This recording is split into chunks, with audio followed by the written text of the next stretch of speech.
As Spencer mentioned, the last time the Higher Education Act was reauthorized was in 2008 when President Obama signed into law the Higher Education Opportunity Act. And that law was supposed to be reauthorized in 2013, but only last year, in December 2017, did the House see the introduction of a reauthorization bill called the PROSPER Act. PROSPER stands for Promoting Real Opportunity, Success, and Prosperity Through Education Reform.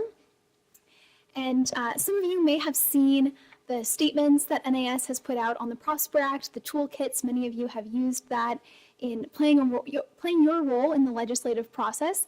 And if you haven't, this will be a quick introduction, and I hope you'll look at those resources and talk with me afterwards. The PROSPER Act is not a perfect bill. I'm going to flag a few ways where it needs to be improved. But overall, NAS believes that the PROSPER Act represents a very important step towards real education reform. In particular, the bill makes improvements on three areas: free speech, religious freedom, and federal student aid. So those are the three areas that I'm going to walk you through tonight. So first, on free speech. I don't need to recount the many ways that freedom of speech is under assault on campuses right now. It will take more than one bill to inculcate a culture that respects intellectual freedom. It will take many acts of courage from individual professors, students, members of the public.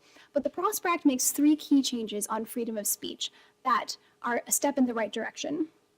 The first thing that it does is it declares that Congress is against free speech zones. You can see some of the text up here on the screen. Free speech zones are, of course, the Orwellian term that denotes the practice of limiting free speech to a very small zone on campus and declaring that the rest of the campus is not open for free speech. The PROSPER Act declares that it is the sense of Congress that free speech zones are inherently at odds with the freedom of speech guaranteed by the Constitution, and that public institutions receiving federal funding should not have free speech zones. As a sense of Congress statement, this is legally unenforceable. There's no mechanism to require colleges to change, and it doesn't say that Congress actually will restrict the funding of public institutions that have free speech zones, but it does at least put Congress on the record. The second thing that the PROSPER Act does is it requires colleges to disclose their policies on free speech. Every incoming student and every current student the college would be required to tell them upfront all of the policies regarding speech. And this would not only be helpful for the students and incoming students as they make decisions about where to go, but it would also help watchdog organizations like NAS be able to identify and call out statements and policies that are not conducive to free speech.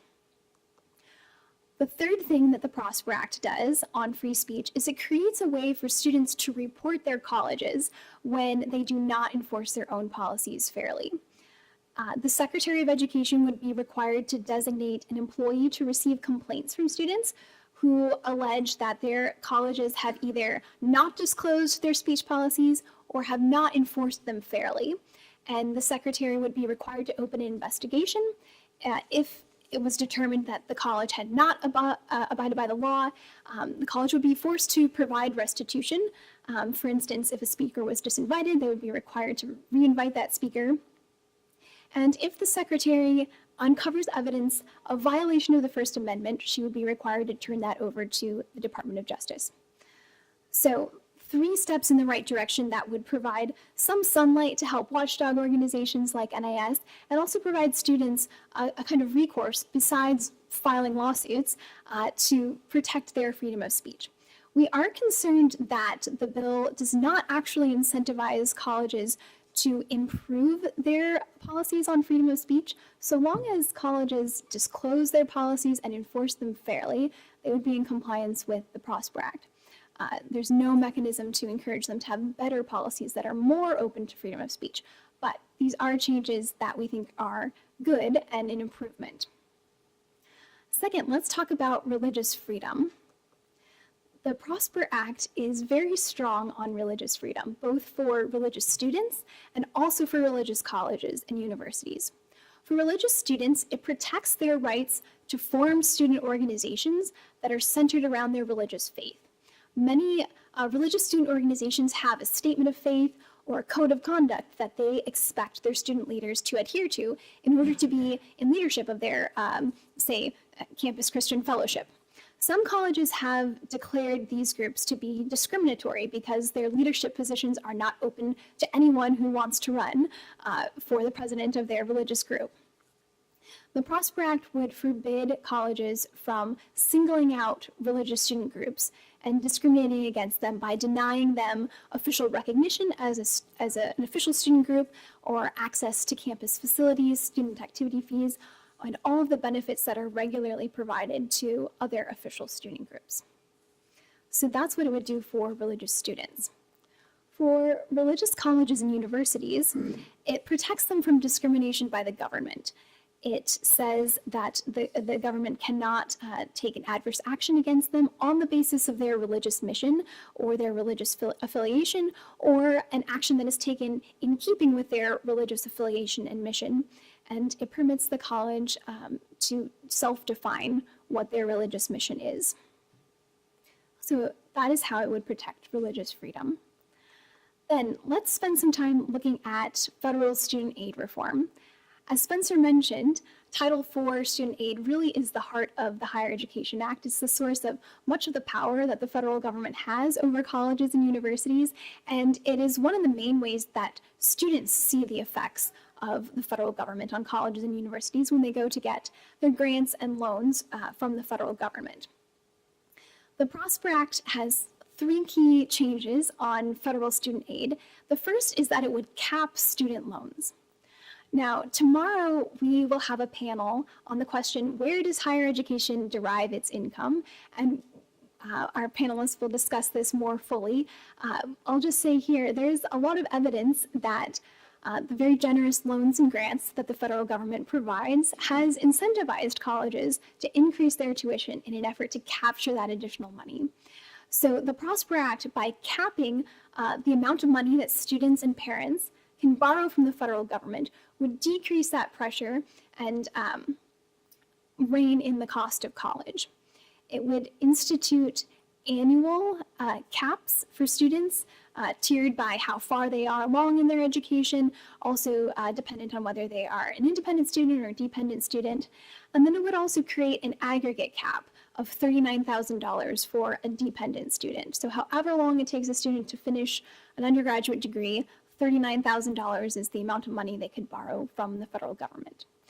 To put that in perspective, the average student debt on graduation is $39,400. So the average student would still be able to finance their education using federally backed grants, or loans, excuse me. And if a student needed more than that, they would still be free to seek that on the private market. Parents also would be limited to borrowing about $56,000 per student. The second thing that the Prosper Act does is it gives colleges what's called skin in the game. Skin in the game means that colleges would become financial stakeholders in student success. It gives them an incentive to protect students from taking on unmanageable levels of debt, and also, we hope, an incentive to establish admission standards that admit students who are well prepared for college and likely to succeed and graduate and be able to repay their loans. The way the Prosper Act would give colleges skin in the game is it would make programs whose students have low loan repayment rates ineligible for their students to receive federal loans and grants. So if an individual program, not a college as a whole, but a program, say the communications department or engineering department, would be broken out by area. If the students in that program are not able to repay their loans, if 45% of them for 3 years in a row are not repaying their loans, that program would be ineligible for their students to receive federal loans and grants. This is a change from the current system, which measures cohort default rate. Default for most federal loans and grants means that for 270 days, a student or a graduate, or at the point where you're supposed to be repaying your loans, for 270 days, if you have not made any payments at that point, you would be considered in default. The Prosper Act would change that to measure not just whether you've made it the 270-day mark and are now actually in default, but rather whether you are actually repaying your loans starting the first day that they're due, not on day 270. So this would incentivize these programs to be able to prepare their students for success. And in addition, the Secretary of Education would be required to publish the repayment rates for each program. And this would provide a way to identify and call out the ill-performing program. Another final change I want to mention about federal student aid reform is the one grant, one loan reform. As Spencer mentioned, federal student aid right now is a very complex system with a lot of duplication. There are, I think, 6 loan programs, many grants, and some 4 dozen options for repaying or getting your loans deferred or forgiven. The Prosper Act would simplify this to one loan program, one grant program, and one 10-year repayment option. This would make it easier for students to understand what they're getting into when they sign up for debt, and it would also reduce a lot of duplication and make the system much simpler and more effective. There are some things that we hoped for on federal student aid reform that were not included, and I'll mention those very briefly. We hoped that income share agreements might be made enforceable. These are a way for private investors to back individual students. We're also concerned that the power to dispense student loans and grants is concentrated in the Department of Education. We have proposed in our Freedom to Learn amendments that that power should be distributed to the states, that the individual states could dispense those loans and grants to the students in their region. And we also think that federal student aid reform should come with some additional conditions, a GPA requirement, perhaps 2.5, and some income requirement, perhaps limited to students whose families have an income less than 150% of the poverty line. We've also proposed that colleges, in order to remain eligible for their students to have access to federal student aid, should be required to spend a minimum percentage of their endowment on instruction, rather than continuously funneling it back into their endowment. But overall, the reforms to federal student aid are good, and we think this is a step towards returning it to its core purpose, which is helping students who are prepared for college be able to afford it. Last, I want to flag 2 problematic repeals in the Prosper Act that NAS is concerned about. One is the American History for Freedom program, which NAS's founder, Steve Balch, helped to get included in the 2008 reauthorization bill. This program would support the teaching of traditional American history on U.S. campuses. It has never been funded, but the Prosper Act would repeal it entirely. The second is foreign gift disclosure.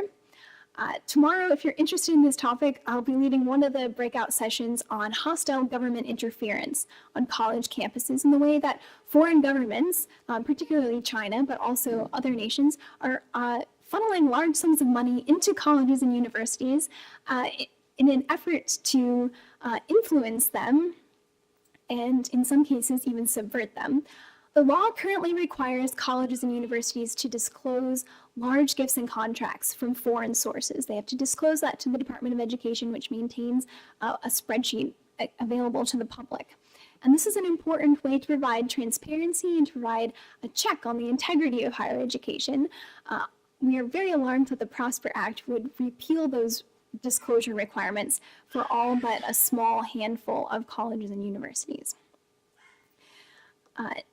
But overall, we do think the Prosper Act is very strong. It has many changes that would do much to put higher education on a firmer footing and to recall it to protecting freedom of speech, religious freedom, and reforming federal student aid. Thank you.